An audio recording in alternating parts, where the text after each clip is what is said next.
Soudan, cradle of ancient kingdoms, a country of rivers and poetry. Today, it is a battlefield and a factory of suffering. This is a story of militias, money, and outside patrons, a war that has been fed, sustained, and profit driven. It is a story of who pulled the trigger and who pays for the bullets. Part 1. How the war began. In 2019, Sudan ousted Omar al-Bashir. After that, citizens expected changes. Instead, power quietly consolidated in the hands of rival uniformed men. Tensions between the Sudanese armed force, led by General Abdel Fattah al-Burhan, and the Rapid Support Forces, commanded by Mohammed Hamdan Hamati Dagalo, exploded into open combat on April 15, 2023. What began as a military power struggle quickly turned into a nationwide conflict and then into a spiral of violence. Part 2. Militias. From bloody roots to atrocities. The RSF are not a new force. This group traced their roots to the Janjaweed militias that have terrorized Darfur in the 2000s. Groups documented to have committed massacre, mass rape, and ethnic cleansing. Under Hemeti, the RSF evolved into a powerful semi-state paramilitary with business networks, mines, and checkpoints. Since 2023, the RSF and allied militias have been repeatedly implicated in mass atrocities, mass killings, systematized rape, and ethnically targeted expulsions. The RSF and the allied militias are, by multiple independent reports, the proximate perpetrators of the worst crime on the ground. Part 3. The Army's Role. The Sudanese Armed Forces, SAF, are also implicated.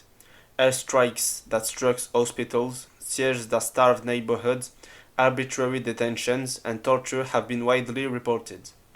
Civilians are trapped between two violent machines, a regular army and a paramilitary network.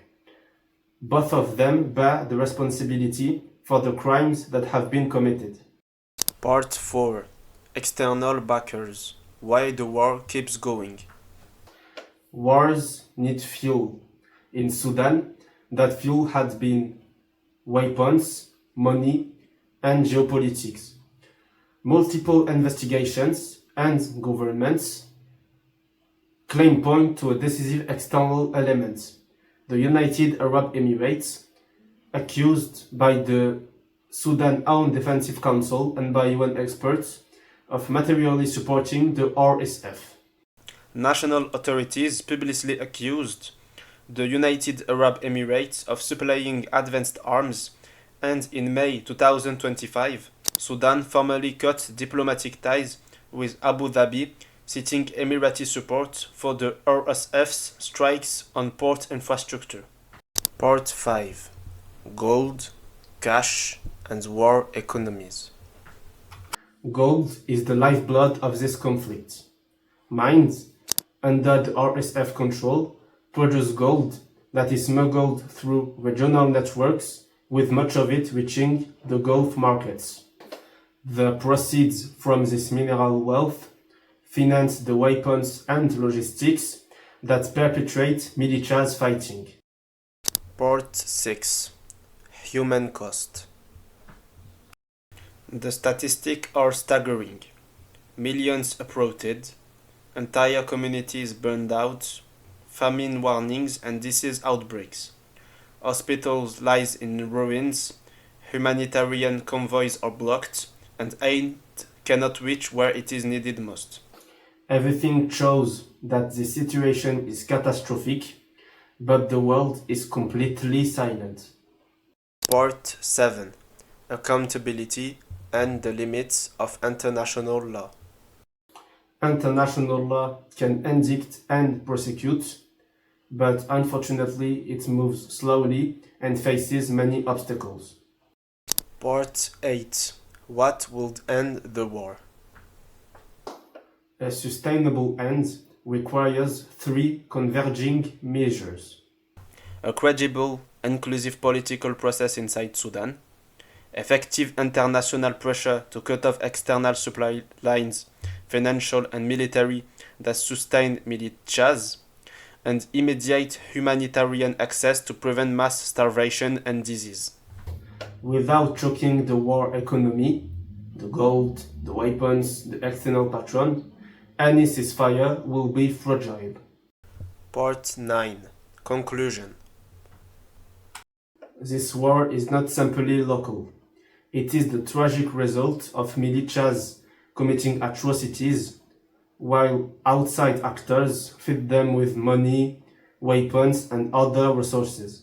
The primary responsibility for mass violence lies with the armed group on the ground, above all the RSF and allied militias, but those groups have been empowered by external networks, notably accused link into the United Arab Emirates, central gold and logistics market. If justice, peace and rebuilding are to be possible, the world must hold both the perpetrators and the ones who support them.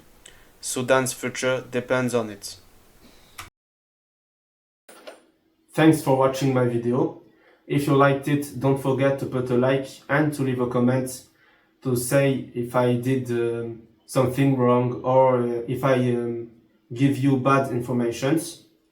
And the most important thing is to share this video or any video on the subject of Sudan, because I think this subject is not talked about enough. So see you again in the next video. Bye.